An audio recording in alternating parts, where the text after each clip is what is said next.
우리 같이 인사 나누겠습니다. 일주일 동안 수고하셨습니다. 은혜 받고 돌아갑시다. 이 시간에는 로마서 3장 27절부터 28절 말씀까지 읽었습니다. 회심 두 번째 시간입니다. 우리는 앞에서 사도 바울이 로마에 있는 그리스도인들에게 편지를 보내는데 이게 로마서라 그랬죠. 이 로마서의 시작 1장, 2장, 3장, 3장에 걸쳐서 사람이 하나님 앞에 죄인이라는 걸 설명하려고 자기의 온갖 지식과 자기의 모든 것을 다 동원해서 설명하고 있다고 말씀을 드렸어요. 왜요? 죄를 아는 게 이렇게 중요해요. 여러분, 내 죄를 알지 못하면 신앙생활 출발을 못합니다. 그 죄가 너무 중요하기 때문에 사도 바울이 이 죄를 설명하는데 아주 모든 힘을 다 쏟는 거예요. 그러고 나서는 그 죄에 대한 관심을 어디로 돌리느냐? 갈보리에서 십자가를 지신 예수님께로 돌려서 예수님께서 죄인인 나를 대신해서 화목제물로 돌아가신 것을 설명합니다. 그래서 죄인인 우리가 화목제물이 되신 예수님의 보혈로 말미암아 의롭다함을 받을 수 있는 길이 열렸다는 거예요. 그러면서 로마서 3장 27절로 28절에서 이 내용들을 정리하면서 이렇게 말씀하고 있습니다. 시작. 그런즉 자랑할 때가 어디냐? 있을 수가 없느니라. 무슨 법으로냐? 행위로냐? 아니라 오직 믿음의 법으로니라. 그러므로 사람이 의롭다 하심을 얻는 것은 율법의 행위에 있지 않고 믿음으로 되는 줄 우리가 인정하노라. 아멘. 바울은요, 이제 1장, 2장, 3장에 걸쳐서 죄에 대하여 설명한 것을 총정리를 하면서 그런즉 자랑할 때가 어디냐? 이런 수사학적인 질문을 합니다. 그리고 자기가 대답을 하죠. 있을 수 없느니라. 없느니라. 우리가 의롭게 된 것은요, 내가 착하게 살았거나 내가 율법을 잘 지켰기 때문이 절대 아니에요. 그렇기 때문에 우리는 자랑할 것이 하나도 없습니다. 우리 집안이 몇 대 신앙생활한 거 그거 자랑거리 아니에요. 내가 모태신앙인 거 그거 자랑거리 아니에요. 심지어는 내 믿음이 지금 괜찮은 믿음이라 하더라도 내 괜찮은 믿음을 자랑하면 안 됩니다. 왜요? 그 믿음이 어디로부터 왔기에? 우리 주님으로부터 왔기에. 반면에 뭐는 자랑해야 되느냐? 나와 나의 믿음과 관련된 하나님과 하나님의 은혜는 마음껏 자랑해도 괜찮습니다. 하나님의 은혜로 이창원이가 구원받고 이렇게 목사임내 하면서 이렇게 살게 해주시니 감사합니다. 하나님의 은혜는 얼마든지 자랑하라 이 말이에요. 베드로전서 3장 15절을 보면 누군가 믿음다운 믿음으로 여러분이 살 때 이렇게 물을 겁니다. 이렇게 힘든데, 이렇게 절망스러운데 당신은 어디에 소망을 두고 그렇게 삽니까? 그러면서 내가 가지는 소망이 어디서 비롯되는 것인가를 물으면 어떻게 대답하라 그랬어요? 모든 것이 하나님의 은혜라고 대답해야 됩니다. 하나님의 은혜입니다. 인간은요, 본성적으로 허영과 자만과 자기 자랑으로 가득 차 있습니다. 여러분은 모르겠어요. 제가 여러분 속까지는 다 모르잖아요. 근데 저는 확실해요. 저는 허영과 자만과 자기 자랑이 있어요. 그래서 뭔가 조금만 잘 되잖아요. 그럼 막 자랑하고 싶어 미치겠어요. 막 나를 드러내고 싶어 미치겠어요. 그런데 성경을 보니까 뭐라 그래요? 자랑할 게 전혀 없다는 거예요. 내가 뭔가 좀 고귀한 것을 얻었다면 그건 다 뭐 때문이다? 하나님의 은혜 때문이다. 저는 하나님을 믿어요. 저는 하나님을 확실히 믿습니다. 지금 같아서는 제 생명까지 드릴 수 있어요. 자, 그런데 제가 이렇게 하나님이 믿어지는 것이 제가 다른 사람보다 머리가 특별히 더 좋아서가 절대 아닙니다. 저 IQ 안 높아요. 또한 제가 이해력이 특별히 좋아서 믿어지는 것도 아니에요. 남들보다 제가 특별히 착하게 살아서 믿어지는 것도 아니에요. 순전히 하나님의 은혜입니다.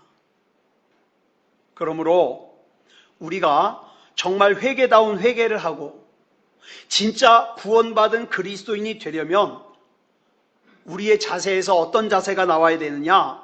누가복음 18장에 나오는 세리처럼 감히 눈을 들어 하늘을 쳐다보지도 못하고 다만 가슴을 치며 하나님이여 하나님이여 불쌍히 여기소서 나는 죄인이로소이다.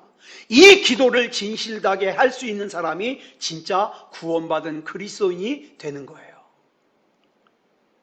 또한 누군가 타락한 얘기를 들었을 때 자기는 그 사람보다 대단한 줄 알고 자기의 공로와 가치가 대단한 줄 알고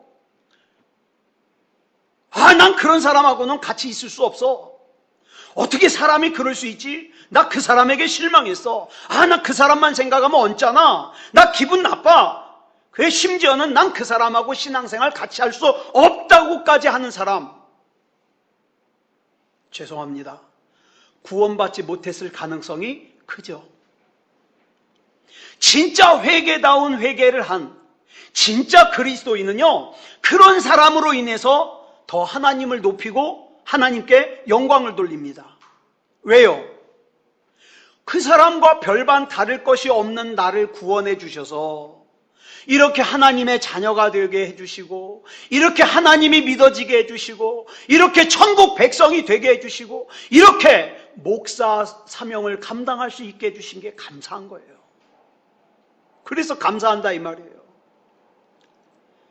여러분 잘 아시는 사도행전 16장 31절을 보면 우리가 어떻게 해야 구원을 받을 수 있는가라는 질문에 대하여 가장 감동적이면서도 중요하게 대답한 대답으로 꼽힙니다.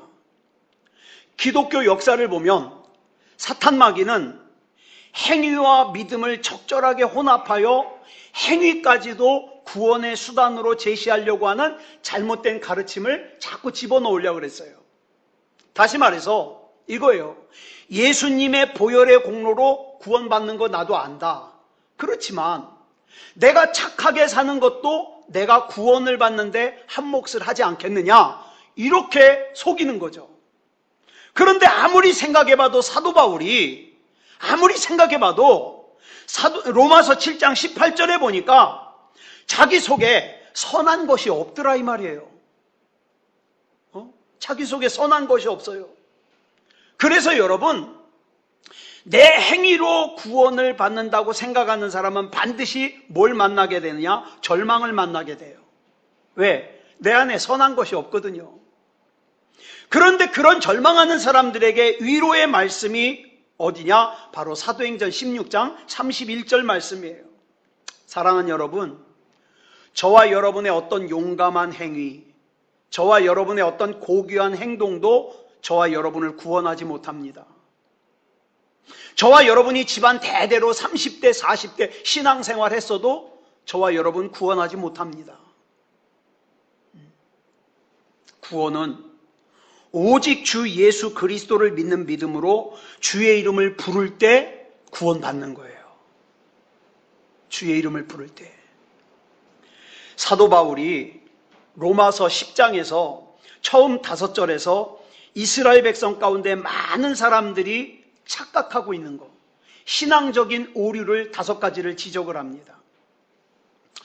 이스라엘 백성들은 율법을 참 철저하게 지킨 사람들이에요. 그 점은 하여튼 존경스러워요. 율법을 참 잘 지켰는데 또 율법을 열정적으로 지켰는데 훌륭한데 이 사람들의 잘못된 것이 뭐냐면 예수 그리스도를 믿는 믿음으로 하나님 앞에서 의롭다 하심을 받는다는 사실은 받아들이질 않아요. 그 대신에 의롭게 되기 위해서 내가 고통스러울 정도로 율법을 잘 지키는 길을 선택을 합니다. 그런데 여러분, 로마서 읽어보신 분들은 알겠지만 바울이 계속 강조하는 게 뭐예요?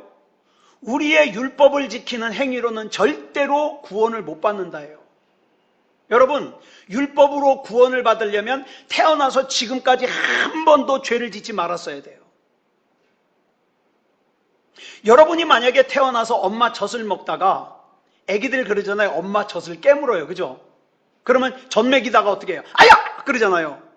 한 번이라도 엄마 젖을 깨물었으면 천국 못 가요. 지금 아무리 착하게 살아도. 여러분이 분에 못 이겨서 한 번이라도 성질 냈다면 여러분 천국 못 가요. 이게 율법이에요. 그래서 율법으로는 천국을 갈 수가 없는데 유대인들은 아주 고통스러울 정도로 율법을 지키면서 자기가 율법을 지키는 것으로 천국을 간다고 생각해요. 이에 대하여 사도 바울이 인간의 노력으로 의로워지려고 하는 시도는 이제 필요가 없다고 얘기해요. 그 이유를 예수 그리스도께서 온전한 구원 사역을 이루셨기 때문이라고 로마서 10장 4절에 설명을 하고 있어요. 그렇기 때문에 구원은 오직 믿음으로 말미암은 은혜로 이루어진다고 또 에베소서 2장 8절에 설명하고 있습니다. 그러나 구원에 이르는 신앙의 증거는, 그러면 우리는 착하게 살면 안 되냐? 아니요. 잘 들으세요. 구원에 이르는 신앙을 가졌다는, 구원에 이르는 믿음을 가졌다는 그 증거는 어떻게 할 수 있느냐? 열매로 할 수 있다 그랬잖아요. 어떤 열매로? 평생 동안 내가 예수 그리스도를 주님으로 섬기면서 지속적으로 내 말과 내 생각과 내 행동으로 고백하는 삶을 통해서 증거됩니다. 그러니까 여러분 이렇게 생각하시면 돼요. 저와 여러분이 구원받을 만한 믿음을 가졌는지 안 가졌는지는 여러분이 하는 말, 여러분이 생각하는 거, 여러분이 행동을 보면 알 수 있어요.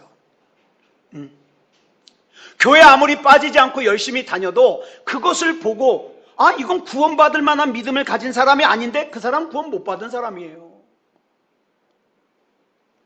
한때는 진실된 믿음으로 고백했어요. 한때는 감동을 받아가지고 예수님이여 내 안에 오시옵소서, 내가 주님으로 예수님을 영접합니다 고백을 했어요. 근데 그 신앙이 지속적으로 이어지지 않고 더 이상의 말과 생각과 행동으로 믿음의 열매가 이어지지 않는 사람들이 있잖아요. 그런데 이런 사람들 가운데도 많은 사람들이 착각하는 게 더 이상의 믿음의 열매가 없으면서도 자기는 구원받았다고 생각해요. 자기는 천국 갈 거라고 생각해요. 아무리 봐도 천국 갈 사람이 아닌 행동과 말과 생각을 하고 있는데, 그런데 거기다가 저 같은 목회자까지도 한 몫을 거들어요. 어떻게 하느냐? 암만 해도 이 사람은 구원받을 만한 믿음이 없는데 구원 못 받았다 그러면 기분 나쁠까 봐, 시험 들까 봐 구원 받았다고 쳐요. 구원 받았다고 얘기를 해줘요. 그러면 이게 왜 문제냐? 이 사람이 신앙을 돌이킬 수 있는 기회가 그 잘못된 목회자 때문에 기회를 잃어버리는 거예요. 회개하고 돌아설 수 있는 기회를. 여러분, 그렇기 때문에 저와 여러분은 믿음의 열매가 지속되지 않고 끊어진 사람에게는 그 사실을 알려줘야 될 사명이 있어요. 여러분 잘 아는 로마서 10장 9절과 10절에 보면은 마음으로 믿는다는 표현이 나와요. 마음으로 믿어. 마음으로 믿어. 이 표현을 바르게 이해하려면 야고보서 2장 19절에 나오는 귀신들도 하나님이 한 분이신 걸 믿고 떤다는 이 말씀을 이해할 줄 알아야 돼요.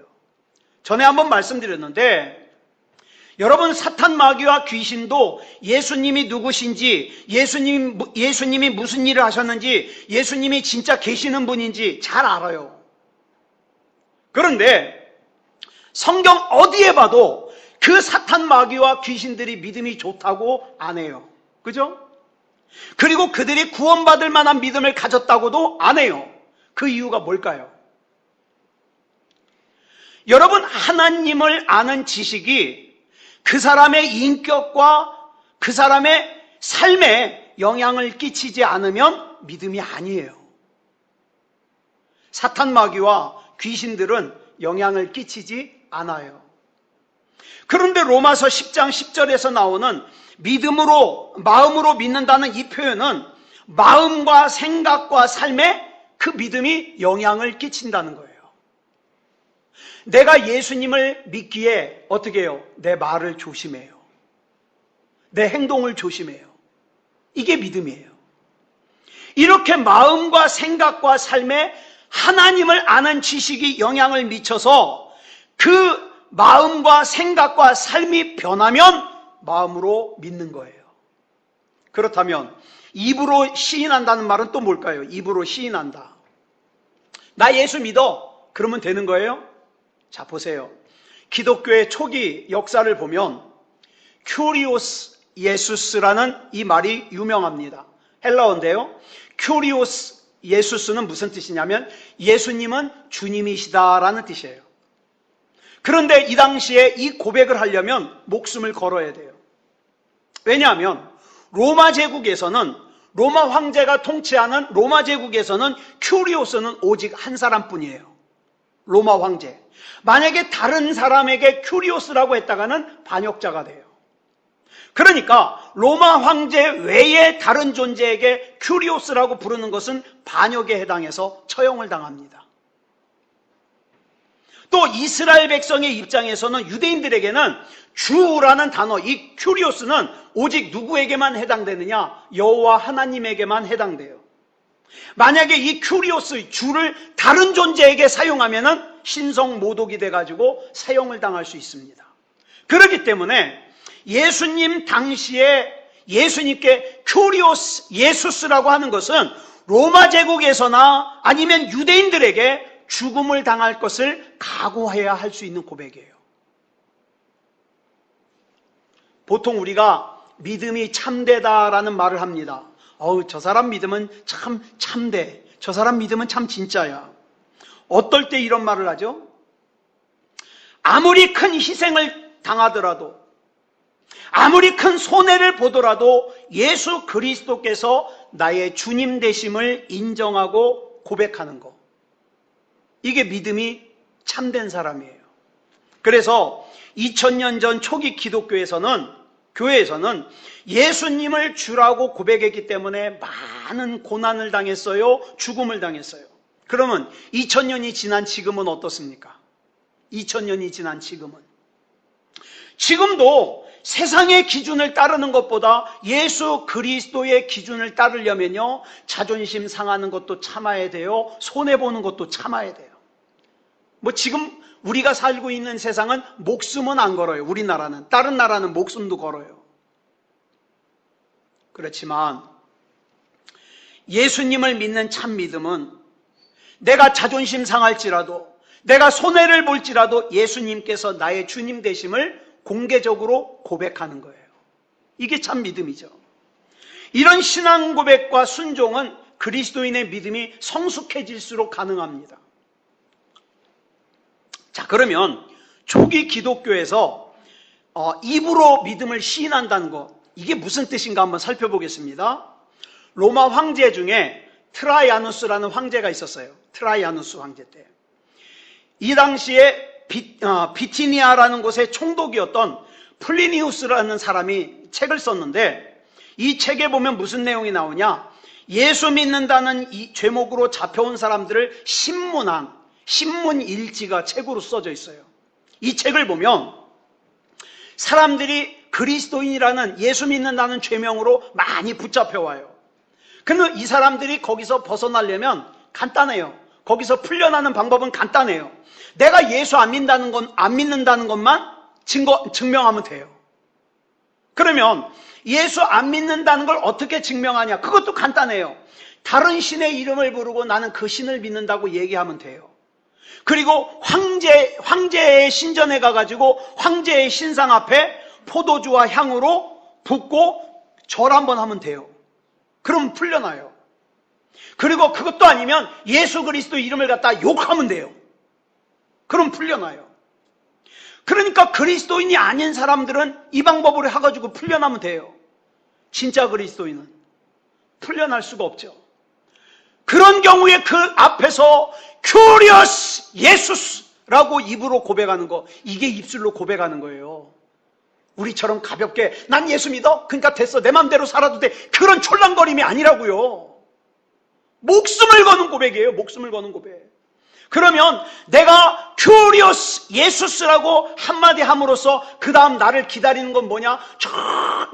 가지고 있는 재산을 전부 뺏기고 저 먼 곳 살기 힘든 황무지로 유배를 가야 돼요. 그것도 아니면 처형을 당해야 돼요. 그러니까 초기 기독교 역사에서 입술로 예수님을 주라고 시인하는 것은 생명을 거는 고백이었어요. 그러므로 우리는 이 말씀을 먼저 뭘로 받아들여야 되냐? 믿음으로 말미암아 은혜로 구원받을 수 있다는 위로의 말씀으로 첫째는 받아들여야 되고, 그 다음엔 거기서 한 걸음 더 나아가서 이 구원에 이르는 믿음을 지키고 주님을 따름에 있어서 내가 어떤 대가를 치르고 어떤 손해를 보고 어떤 불이익을 당할지라도 예수님을 믿고 따르는 것을 중단하면 안 된다. 이걸 우리에게 가르쳐주고 있어요. 근데 요즘 사람들은요, 불편한 거 되게 싫어해요. 손해보는 거 되게 싫어해요. 조금 불편하면 편한 데 찾아다녀요. 예. 하나님의 뜻이 뭐건 상관이 없어요. 편한 거 찾아다녀요. 그렇기 때문에 저와 여러분이 진짜로 회심을 하고 구원을 받았다면 예수 그리스도께서 저와 여러분의 주님이라는 사실이 우리 삶을 통해서 분명하게 드러나야 돼요. 저는 이 말씀에 저와 여러분이 좀 더 진지하게 접근했으면 좋겠습니다. 많은 사람들이 전도사 때 이후로 우리나라에 전도의 붐이 불어가지고 밖에 전도하러 나가면 무조건 따라하라 그래요.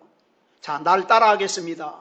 예수님, 고맙습니다. 날 구원해 주셔서 고맙습니다. 내가 이 시간 내 죄를 회개합니다. 예수님의 보혈로 용서받았음을 믿습니다. 이제 예수님 내 안에 들어와 주세요. 들어오신 줄 믿고 예수님의 이름으로 기도드렸습니다. 그러고 난 다음에 뭐라 그래요? 아, 이제 당신은 구원받았다고. 천국 간다고. 끝! 그리고 이제 다음 사람한테 가는 거예요. 사람들이 이루고 나니까 그 다음에 무슨 착각을 하냐? 아, 나 그때 영접했으니까 난 천국 가. 그러고 마음대로 살아요. 심지어는 예배 안 드리면서도 신앙생활 안 하면서도 누가 너의 종교가 뭐냐 물어보면 기독교래요. 이런 이상한 일들이 벌어지고 있어요. 진짜 자기의 삶은 하나님과 멀리 떨어진 삶을 살면서도 자기는 구원을 받았다고 착각을 하고 있어요. 여러분, 요한복음 1장 12절을 보면 우리가 전도할 때 이 말씀 많이 쓰잖아요. 같이 읽겠습니다. 시작. 사람이 마음으로 믿어 의에 이르고 입으로 시인하여 구원에 이르느니라. 아, 그러니까 내가 예수님 믿는다고 입으로 시인하면 난 구원받아. 제가 전도할 때 그렇게 했어요. 근데 여러분, 이 앞절인 이게 뭐냐? 이 앞절인, 여러분 잘못 읽었어요. 요한복음, 제가 아까 이게 그 로마서 10장 10절을 읽어놓고 요한복음 1장 12절 우리 같이 읽겠습니다. 시작. 영접하는 자 곧 그 이름을 믿는 자들에게는 하나님의 자녀가 되는 권세를 주셨으니. 자, 영접하는 자, 예수님을 구주로 영접하면 하나님의 자녀가 되는 권세를 받았어요. 그러니까 이걸 너무 간단하게 생각해요. 자, 그런데 여러분, 이 앞에 있는 11절을 우리가 알아야 돼요. 11절에 뭐가 기록되어 있느냐? 시작. 자기 땅에 오매 자기 백성이 영접하지 아니하였으나. 여기서 영접하다로 번역된 헬라어가 파라람바노예요. 이 단어는 한쪽으로 데려가다, 환영하다라는 뜻을 가지고 있어요. 예수님께서는 요한복음 14장 3절에서 그리스도인들을 하나님의 집으로 나 있는 곳에 있게 하리라 데려간다 그럴 때 바로 이 파라람바노를 사용했어요. 다시 말해서 요한은 요한복음 1장 11절에서 유대인들이 그리스도를 영접하지 않았다고 말하고 난 다음에 12절에서 뭐라 그래요? 다시 시작. 영접하는 자 곧 그 이름을 믿는 자들에게는 하나님의 자녀가 되는 권세를 주셨으니. 그렇다면 여기서 말하는 예수 그리스도를 영접한다는 게 무슨 뜻이에요? 예수 그리스도를 영접한다는 거. 예? 요한복음 1장 12절을 보면 영접하는 자, 곧 그 이름을 믿는 자들 그랬잖아요. 이건 뭐냐면 영접하는 자는 이꼴 뭐다? 그 이름을 믿는 자다라는 뜻이에요. 성경에서 말하는 믿다라는 표현은 어떤 사실을 지성적으로 이해하고 받아들이는 것만을 뜻하는 게 아니에요. 나는 하나님 믿어. 하나님 살아계신 믿어. 예수님이 하나님의 아들이심을 믿어. 나는 그거 이해해. 거기서 끝나는 게 믿음이 아니라 이 말이에요. 그럼 뭐가 믿음이냐?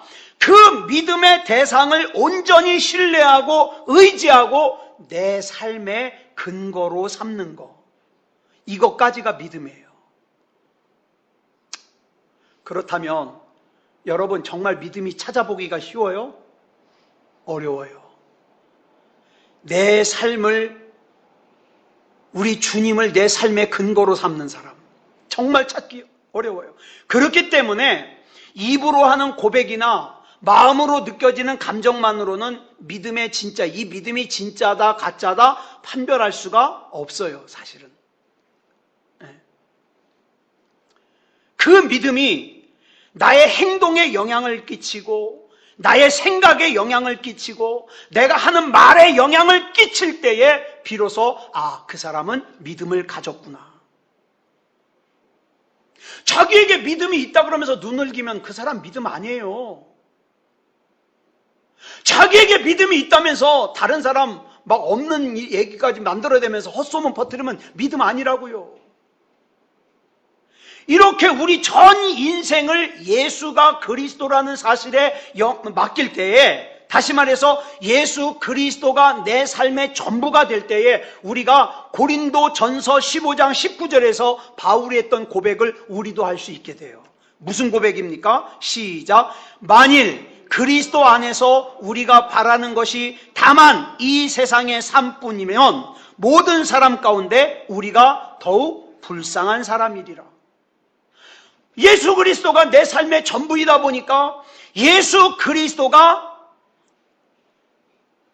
가짜라면, 이 예수 그리스도가 잘못되면 얼마나 불쌍한 사람이 되겠어요. 그게 전부인데. 근데 난 예수 그리스도 아니라도 돼. 난 그다지 예배도 잘 안 드리고, 난 예수 그리스도 아니라도 그다지 달라질 게 없어 삶이. 그런 사람은 예수 그리스도가 아니라도, 예수 그리스도가 거짓이라도 불쌍할 리가 없잖아요. 왜? 별반 손해볼 거 없는 걸. 그러나 예수 그리스도가 나의 전부이기에, 예수 그리스도가 거짓이면 나는 온통 처음부터 끝까지 나는 다 거짓이 되는 거예요. 그래 난 불쌍한 존재가 되는 거예요. 그만큼 예수 그리스도를 구주로 영접한다는 것은 우리의 삶 전부를 예수 그리스도께 맡기는 거예요. 그 다음 두 번째 힌트는 어디에 나오냐? 그 이름이라는 단어에 나와요. 성경에서 하나님의 이름을 믿는다는 것은 하나님의 인격 전체를 믿는 거예요. 그 하나님의 인격은 어떻게 설명되어 있느냐? 하나님의 이름으로 설명되어 있어요.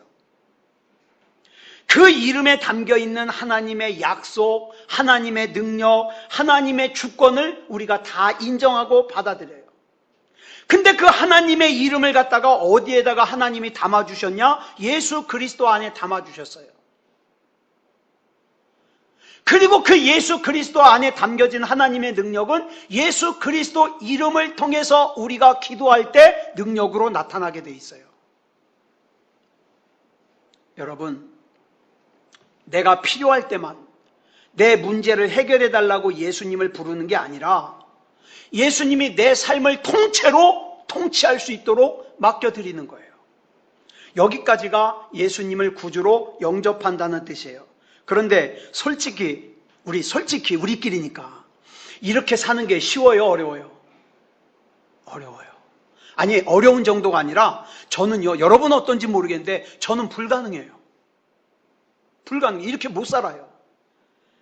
근데 그 마음을 어떻게 알고 바울이 빌립보서 3장 12절부터 14절에서 이렇게 기록하고 있어요. 시작. 내가 이미 얻었다 함도 아니요 온전히 이루었다 함도 아니라 오직 내가 그리스도 예수께 잡힌 바 된 그것을 잡으려고 달려가노라. 형제들아, 나는 아직 내가 잡은 줄로 여기지 아니하고 오직 한 일, 즉 뒤에 있는 것은 잊어버리고 앞에 있는 것을 잡으려고 표대를 향하여 그리스도 예수 안에서 하나님이 위에서 부르신 부름의 상을 위하여 달려가노라.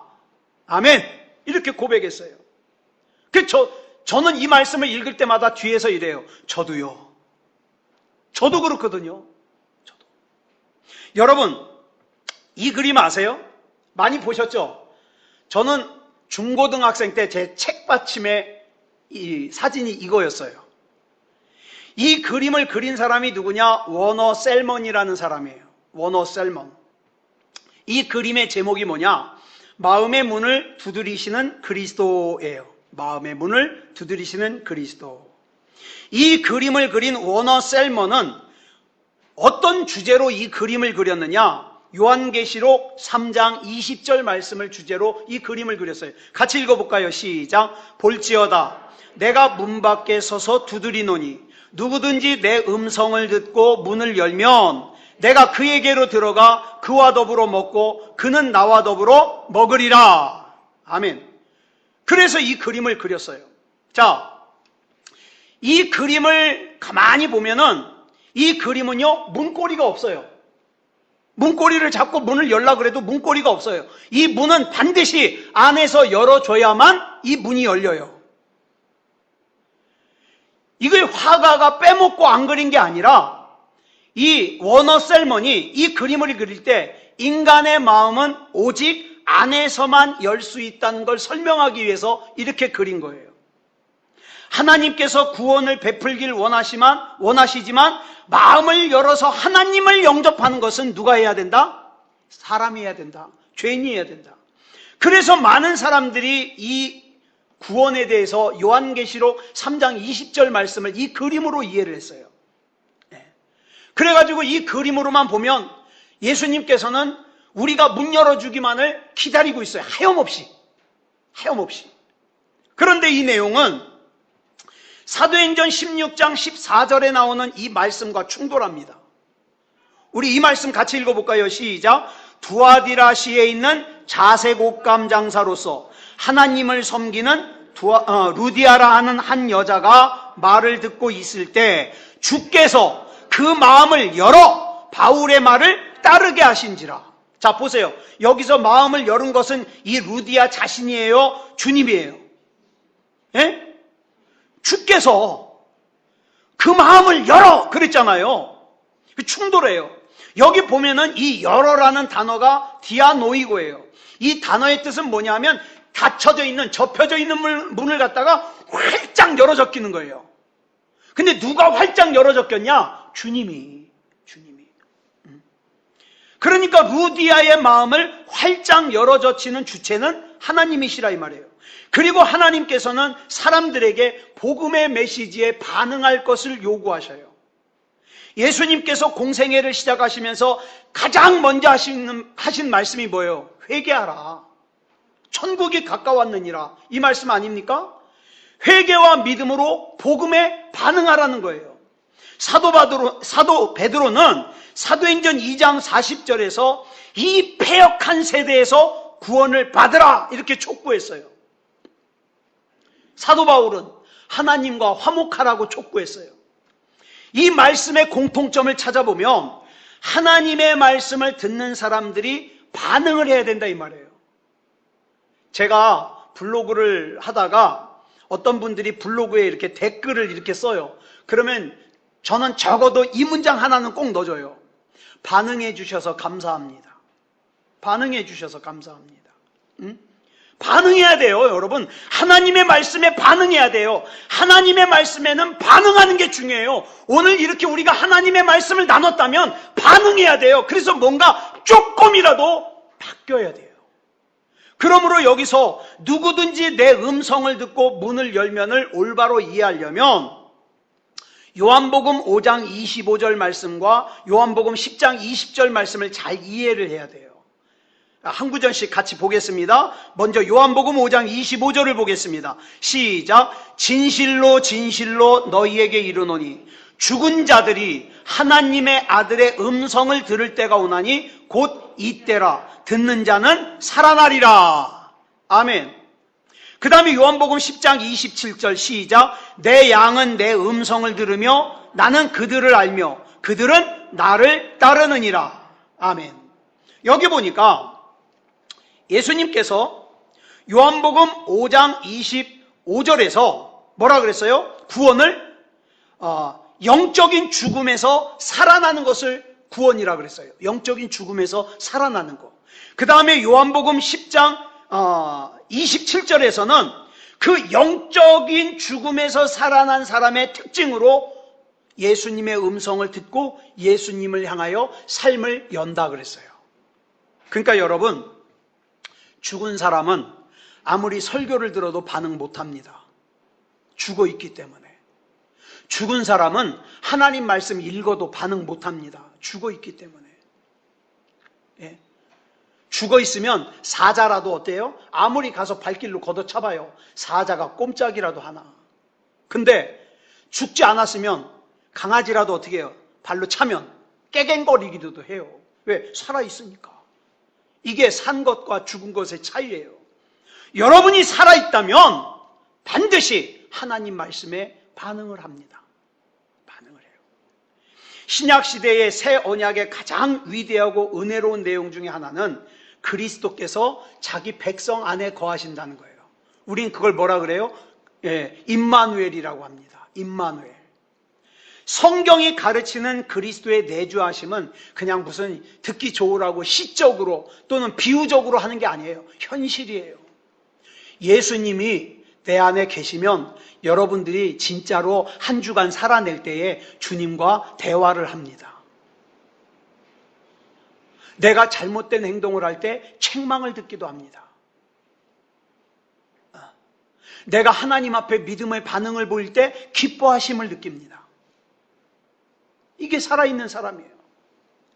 문제는 자기가 예수를 믿는다고 하면서도 하나님과의 교제, 예수님과의 교제는 다 뒷전으로 밀어놓고 그냥 세상적인 자기 삶을 사는 데만 정신이 없다면 이게 어떻게 살아있는 영혼이라고 할 수 있겠어요? 기껏 기도하는 건 뭐 가지고 기도해요? 세상에서 자기 가지고 싶은 거 가지게 해달라고 기도하고, 좀 더 영적으로 기도한다는 게 자기 천국 가게 해달라고 기도하고, 그 외에는 없어요. 하나님과의 교제가 없어요. 여러분, 우리가 앞에서 말한 모든 문제는 지금 내 마음의 문을 두드리는 분이 누군가를 알면 다 해결이 됩니다. 이걸 모르면 자기 마음대로 살아요. 예? 여러분, 착각하지 마세요. 우리 예수님은 사랑을 구걸하는 분이 아니에요. 나하고 교제해달라고 애걸복걸하는 분도 아니에요. 그렇기 때문에 복음을 전하는 저와 여러분도 제발 교회에 좀 나와달라고 구걸하지 않습니다. 저와 여러분이 하는 건 이것뿐이에요. 복음을 그냥 전달해 주는 것뿐이에요. 항상 예수님이 하셨던 말씀이 뭐예요? 들을 귀 있는 자는 들으라. 영적으로 귀가 열려 있는 사람은 이 복음을 들으라 이 말이에요. 그리고 복음에 반응하라 이 말이에요. 내 마음을 하나님께로 돌리라 이 말이에요. 그냥 복음을 전하기만 하면 돼요. 거기까지가 우리가 해야 될 일이에요. 제가 예전에 어려서부터 참 못마땅한 게 뭐냐면, 왜 복음을 전하는 사람은 죄인이에요?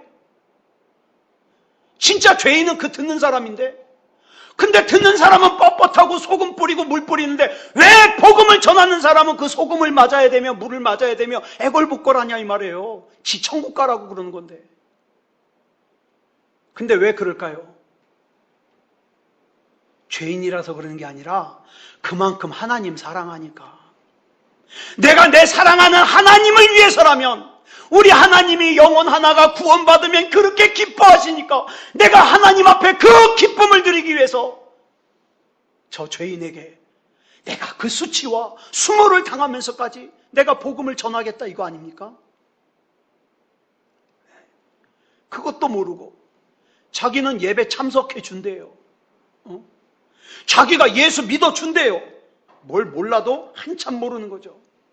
여러분, 사람이요, 하나님께서 우리에게 치유를 주시고 평화를 주시고 영생을 주시겠다고 약속하시면서 마음의 문 밖에 서 계셔요. 그러니까 사람이요, 나 병든 몸 치유해 주신다니까, 평화를 주신다니까, 영원한 생명을 주신다니까 귀가 솔깃해서 그래? 그러면서 문을 열려고 문고리를 딱 잡아요. 그때 예수님이 이렇게 말씀하셔요. 잘 들어보셔요. 뭐라고 말씀하시냐? 잠깐 문을 열기 전에 들으라 이 말이에요. 이 문을 열면 나는 너에게 들어가서 내게 약속한 것을 모두 지킬 것이다. 그러나 나는 너에게 사랑을 구걸하러 들어가는 것이 아니라 너의 주님으로 들어가는 것이다. 그러므로 내가 너에게 들어가면 너의 모든 인격과 내가 가진 전부가 내 것이 되어 내 뜻과 내 목적에 따라서 사용되어야 할 것이다. 너는 내 종이 되고 나는 너의 주님이 될 것이다.